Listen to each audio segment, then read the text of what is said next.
Hi gamers. Here it is, my fully complete Nintendo 64 game collection. Here we have every Western game. If a game was released in English, it's here, either in US or PAL form. It's all mixed up here. I didn't collect every PAL game, for example, and then the US exclusives, just USA and PAL mixed up here. And here all the Japanese exclusives. And altogether 400 games plus. Well, I have around 430 here because I have some duplicates of the same game if I wanted to have it for some reason. And I thought I'd talk you through the whole collection here. Well, not about every game, but the most important games and stuff like that. So, well, you might ask me, why Nintendo 64? Nintendo 64 is one of my all-time favorite consoles, for sure. It had so many influential games, like Super Mario 64 and Ocarina of Time, and that it's just one of the most influential consoles of all time, not to mention the controller itself. I don't know, I really hold it dear as well, because it was the last home console to use game cartridges, and to me that's just gives the console more soul. And Nintendo 64, because it only has like 400 games, it's pretty feasible to collect for. Not easy though.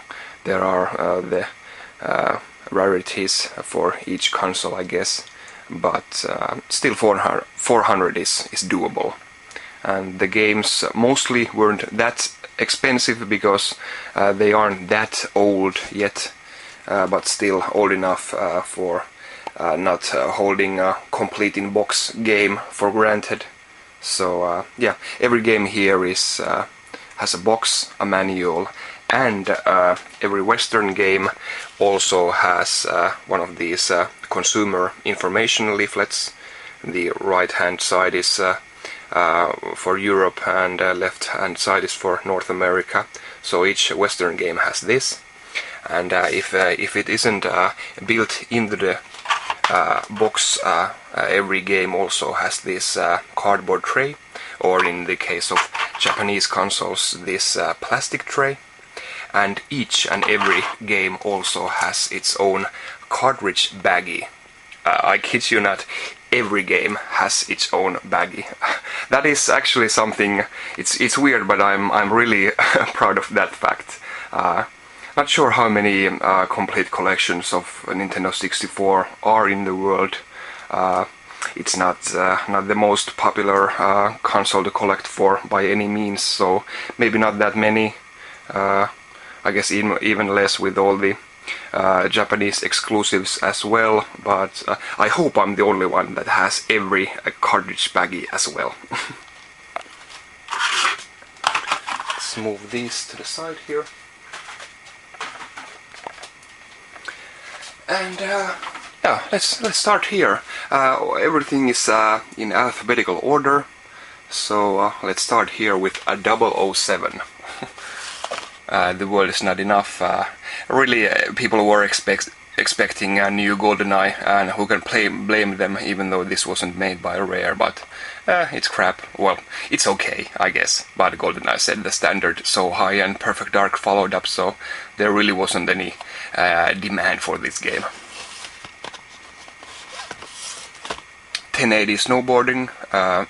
Really great looking game, and I'm not that much into sports games, but let alone snowboarding games, but to me this is the best there is. I can't stand unrealistic tricks that SSX and the like introduced later, so to me 1080 is a pure experience.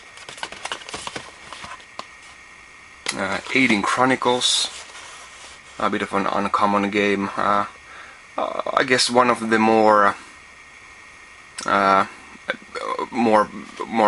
the purest of Western RPGs. This is long, dozens of hours to finish. So this is on a console that doesn't have that many RPGs. This is quite a unique game. Armorines, made by Acclaim and people who made Turok games as well. Looks great, but pretty shallow. Banjo-Kazooie and Banjo-Tooie. Actually, I do prefer Conker's Bad Fur Day and Donkey Kong 64 to these, but really fantastic games. Nintendo can't thank Rare enough for their input on the Nintendo 64, for sure. Another Rare game, Blast Corps. Really, it's almost a genre of its own. Puzzle. I guess it's more of a puzzle game than anything else, but still quite unique. Body Harvest, from the makers of GTA. Bomberman. We got Bust a Move 2 and 3. I got 2 Carmageddons here. The second one is because well, the normal game has zombies to run over, but in Europe there was also a censored version where you run over dinosaurs and woolly mammoths, which makes absolutely no sense. And it's probably even more brutal than running over zombies, but somebody thought it's too violent to run over people-shaped beings, even if they were zombies. So it's a nice curiosity, the second Carmageddon. Castlevania, and the improved and expanded version of the same game, Castlevania Legacy of Darkness.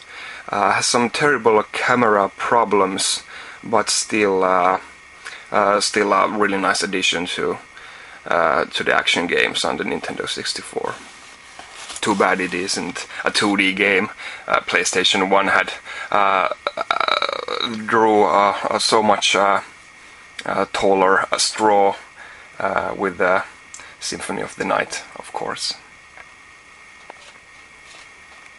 Here is the rarest game on the Nintendo 64, especially well, only in a complete form. The loose cartridge isn't rare at all, but with a manual and baggy, this is the rarest game there is. I don't know how many complete copies exist. Probably less than 100. I don't know. Conker's Bad Fur Day, excellent, really nice graphics, one of the best on the Nintendo 64, and well, at the time it was really a trailblazer when it comes to video game comedy, I guess. But now, if somebody does something like this again, it's more like a bad parody instead of a real comedy. But I don't know, I still like the charm of Conker, even to this day. Cruising games, Daikatana came out. It took years and years and years, but it came out on PC and Nintendo 64 finally. Diddy Kong Racing, great game. Donkey Kong 64. It was the first game that required the expansion pack to work, and it was also a package here with the game. I have the PAL version here and the US version, and also their Japanese boxed set with the expansion pack. beautiful graphics, so much stuff to collect. I don't know how Rare came up their ideas, but still there's tons and tons of stuff to collect. Really a massive game. Duke Nukem 64, Sesame Street Games, Elmo's Leather Adventure, and Elmo's Number Journey. Yeah, didn't come out here in Europe. Excite Bike 64, gorgeous game, and one of the better racers for the Nintendo 64, for sure. A couple of F1 games. F-Zero X is definitely my favorite racer on the Nintendo 64, and one of the best games on the system altogether. I love this. Some people complain that it's the graphics are too sparse, and I just don't get them. This is the fastest thing of the generation. Wipeout didn't have anything, didn't hold a candle to this. This is on a league of its own. Fighter's Destiny and Fighter Destiny 2. Well, Nintendo 64 is notorious for having so few beat 'em ups and even less good beat 'em ups. I guess Fighter's Destiny is okay, but still nothing that exciting. We have Harvest Moon 64. Really charming 2D graphics. Here we have Hey You Pikachu, the communication game. You had a microphone and you talked to Pikachu with well, varying amounts of success in the voice recognition system. Here is also the Japanese boxed set. Hybrid Heaven. Well, I guess another game from Konami that Nintendo 64 drew the shorter straw, again with Castlevania, and here Nintendo 64 got Hybrid Heaven and PlayStation 1 got Metal Gear Solid, so take your pick which one was the better game. Indiana Jones and the Infernal Machine. I still can't get over the fact that this was already ready to come out in Europe as well, but they never released it. It was only a rental game in the US, so a pretty rare game, again in complete form. Great adventure from Factor 5.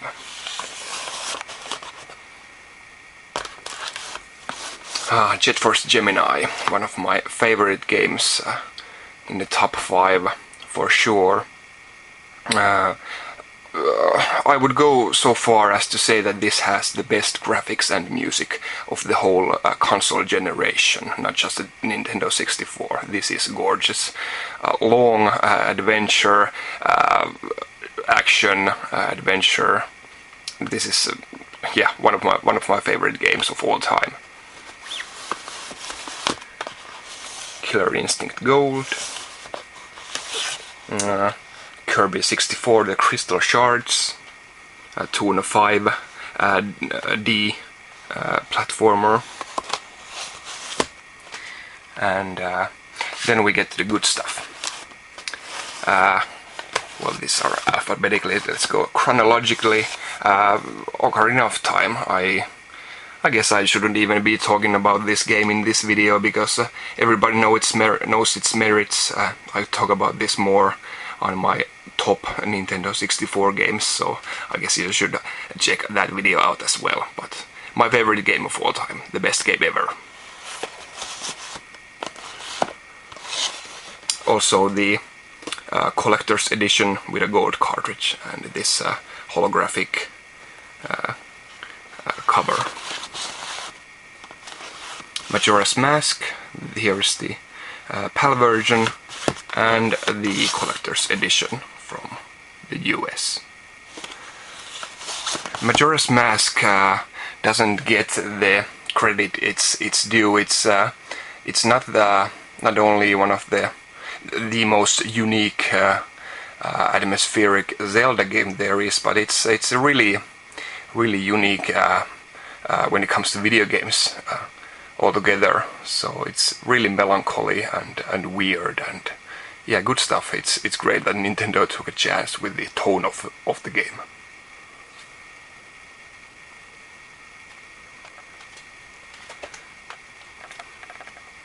Mario Golf, Mario Kart 64, Mario Party 1, 2 and 3, Mario Tennis. Nintendo's first party did a really solid job with these games. Each and every one is really solid and playable. Mega Man 64. It's not as good as the 2D games, but it's a nice game still. Micro Machines 64 Turbo comes complete with a toy car. Mischief Makers from Treasure, good stuff. Mortal Kombat.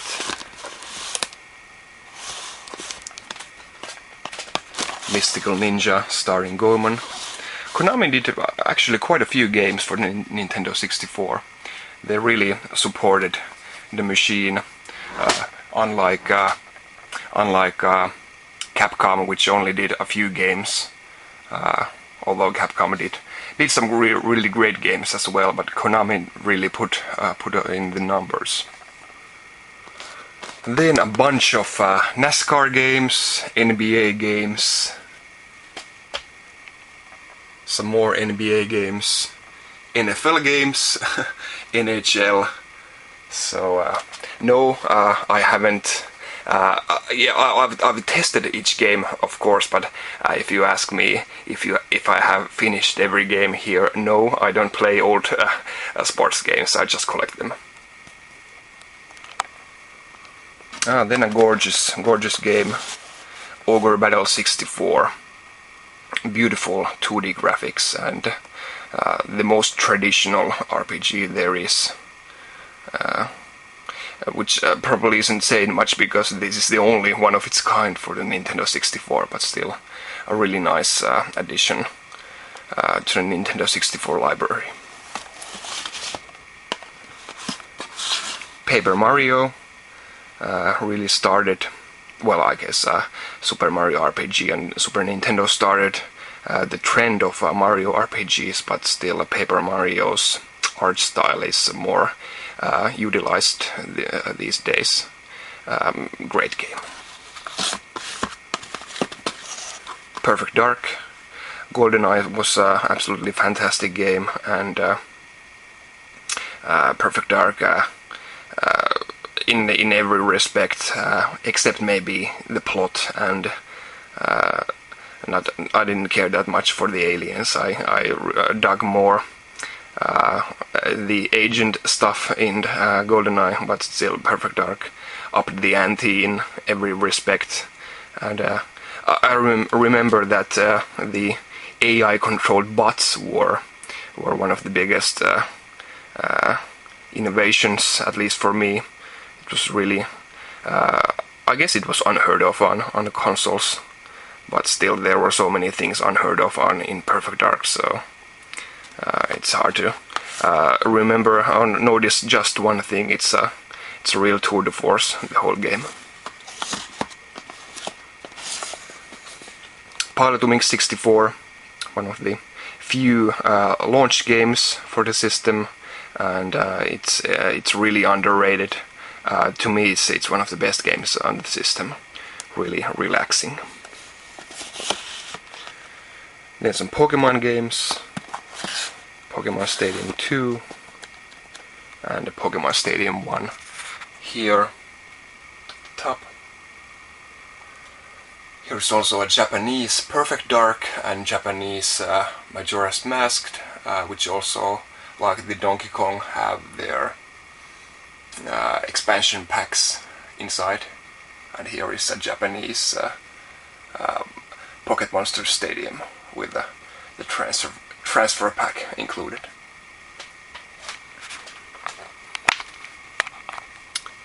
What's next? Quake 1 and 2, Rainbow Six, Rayman 2, and then Resident Evil 2. This is it's a technical marvel.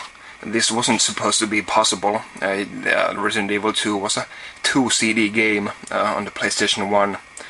Naturally, it didn't use the whole 2 CDs up, and there is some loss of quality on this version's full motion videos, but still it was a technical marvel for Capcom to put this out on a Nintendo 64 cartridge.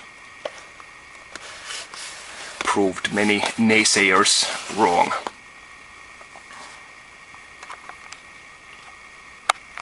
Shadowgate 64.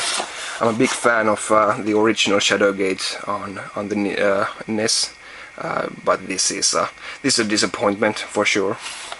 It doesn't really capture any of the fine points of the original.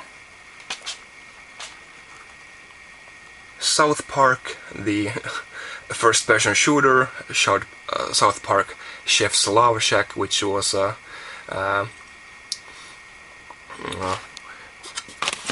let's see here, which is a game show. Basically, you do mini games and answer questions. Then South Park Rally, so a full 3 South Park games for the Nintendo 64. StarCraft 64. This is actually it's almost playable with a Nintendo 64 controller. Well, not almost. It is playable, which is a really nice achievement from the makers of the game, and one of the bigger games that had its only console release on the Nintendo 64. Star Fox 64, and here is the needlessly big PAL version. The game's called Lylat Wars here, and yes, it comes with the Rumble Pack, but why does it need to be that big and that shape? Still, I love the huge box. Fantastic game. You really should own it on the 3DS today. But still, if you can get the original, it does have its own charms. Love it.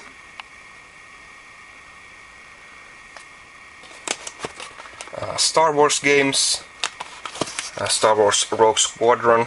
Beautiful game. It was really jaw-dropping back in the day, and the lesser known Star Wars Battle for Naboo is even better looking, so Factor 5 did some really tremendous stuff on the Nintendo 64. Superman 64, one of the worst games ever. Check out AVGN's hilarious video about this. It really is that bad. It's basically unplayable, uncontrollable, which you really can't say about this game. Super Mario 64. What do you say about this game? It really is sublime. It's so funny that Nintendo did their basically first 3D game and got it exactly right. The controls, the camera, the game worlds. It's something that if somebody could design controls or camera like this these days, they're really done something extraordinary. So to think that this was one of the first 3D games there is, it's baffling. Nintendo did a really good job with this game. Smash Bros. When this first came out, people couldn't believe it wasn't an April Fool's joke. It is a bold move to put the Nintendo's mascots fighting together, but it works like a charm. It's been a phenomenon ever since. Fantastic game. 3 Tony Hawk Pro Skaters here. And Turok games. Again, there are two Turoks there, like with Carmageddon 64. There was also a second version here in Europe that had the human adversaries censored into robots. I'm not sure if it was explained in the storyline. I'm pretty sure it wasn't, so yeah, you're fighting robots there. Great. Turok 2 was one of the best looking games on the Nintendo 64 pretty early on the console's life, with the aid of the expansion pack on the high res. It did some bad damage to the frame rate, but yeah, looks great still. And Turok 3, which was pretty much of a disappointment after the first two, but still. And Rage Wars, the multiplayer only game. What else do we have here?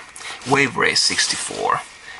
This is like with Pilot Wings. This is one of the more underappreciated games. It really is one of the best racers on the Nintendo 64, and so unique. You really have to learn to read the waves. So it's not just another racer. So it's quite a unique stuff. Bunch of wrestling games. Nintendo 64 got its fair share of those. Yeah. WWF No Mercy. And I guess finally here we talk about Yoshi's Story. Yeah, it is clearly for the younger player, I guess, but it's so damn charming. I can't help but smile when I see this game. Looks great. The fabric-based levels, and yeah, the singing of the Yoshis is so endearing. And also prove that 2D platforming isn't quite dead yet, even though it is a 3D generation here. So I guess that's it for the Western games. And if you can still bear with me, let's go through some of the Japanese exclusives here. We got Osumo, sumo wrestling game, surprisingly fun. And here we have one of the best Japanese exclusives, Baguretsu Muteki Bangai-O. It was also released on the Dreamcast later on, but this is the original release. Only 10,000 of these were made, which is crazy, but anything Treasure does doesn't really surprise me. They just wanted to make a game, a 2D heavy game for a machine that doesn't cope with 2D that well. And well, Treasure pulled it off. It's absolutely fantastic, and one of the most 2D intensive games of the entire generation, even if you take into account Sega Saturn games. So this was a really technical marvel from Treasure, and they decided to make it a really limited release, so that's nice. Custom Robo 1 and 2. Nice start of the series here on the Nintendo 64, as was Animal Crossing, well, Dobutsu no Mori, Animal Forest, as it was called on the Nintendo 64. And yeah, to many it comes as a surprise that Animal Crossing didn't start on the GameCube, but yeah, it started on the Nintendo 64.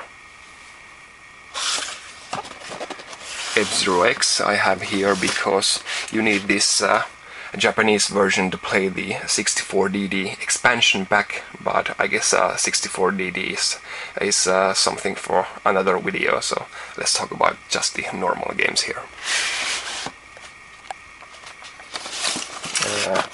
Get a Love, This is a dating simulation. Nothing as risque as Sega Saturn's worst games, but still quite a unique game on the Nintendo 64. Some football games, and yeah, Japanese do love their baseball games. Here's a ton of these. Again, made by Konami, so they really put out lots of games on the Nintendo 64. Mahjong games, and here we have Mario no Photopia, which is you have this you can insert a memory card into the game cartridge, and you have pictures on the memory card, and you can play with them. And I guess you could bring them to a shop in Japan and get them printed out. But yeah, this is basically a picture software. Neon Genesis Evangelion, one of the rarer Japanese Nintendo 64 games, especially in its complete form. Great stuff for a fan of the series, because it really captures the essence of the EVA battles, in my opinion.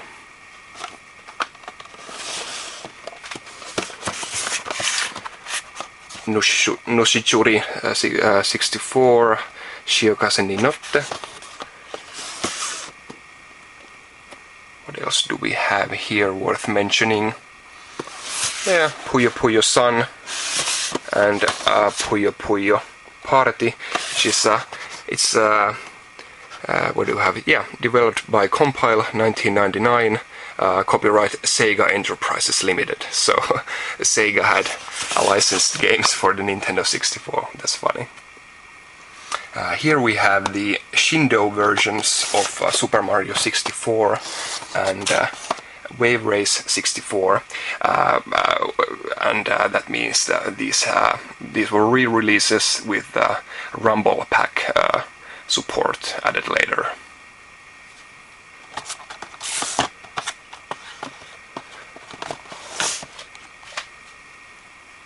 SimCity 2000.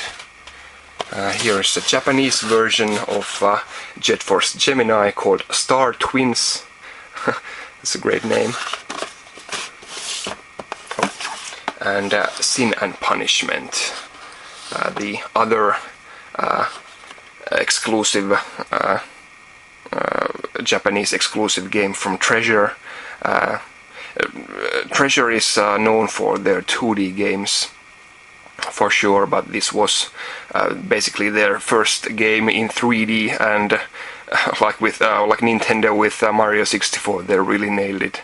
This is a great looking game, great action, and a must for a Nintendo 64 enthusiast.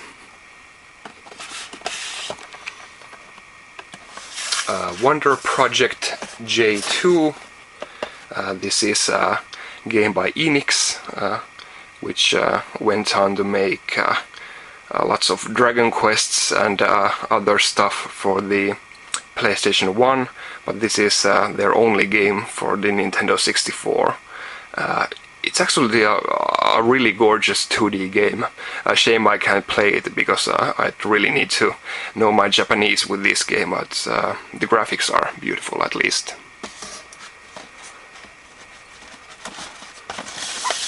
And here is also a Japanese version of Ocarina of Time. I love this cover art here, the silver and black.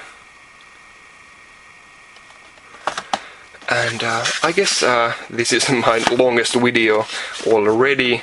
I guess I'm pretty much done here. Talked about many games here. And thank you for watching all of this with me. It's been a great ride trying to collect every game for the machine. I've also collected all these controllers for the machine, missing only a couple of these. And well, now that I have all the games, I guess I can collect all the console variations as well. Lots of colors of those as well. I only have 7 Nintendo 64 consoles, so lots more to buy. But yeah, it feels good to have all the games here, at least. Oh, almost forgot. My crown jewel of the Nintendo 64 collection, or maybe the crown jewel of my whole game collection, the limited edition adventure set of Zelda Majora's Mask. Only 1,000 of these were produced for the European market, but you couldn't buy this at stores. It was a promotional item. There were lots of competitions running around Europe at the time, so you had to be lucky to get this back in the day. Let's check out inside here. We have a certificate of authenticity. This is number 694 out of 1000. A poster, a sticker, a t-shirt, a watch. Of course, the game is about time after all, so that's fitting.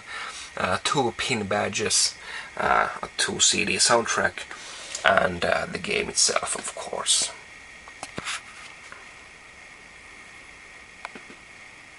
And with this, I thank you. Thanks for watching. I'll see you next time. Bye.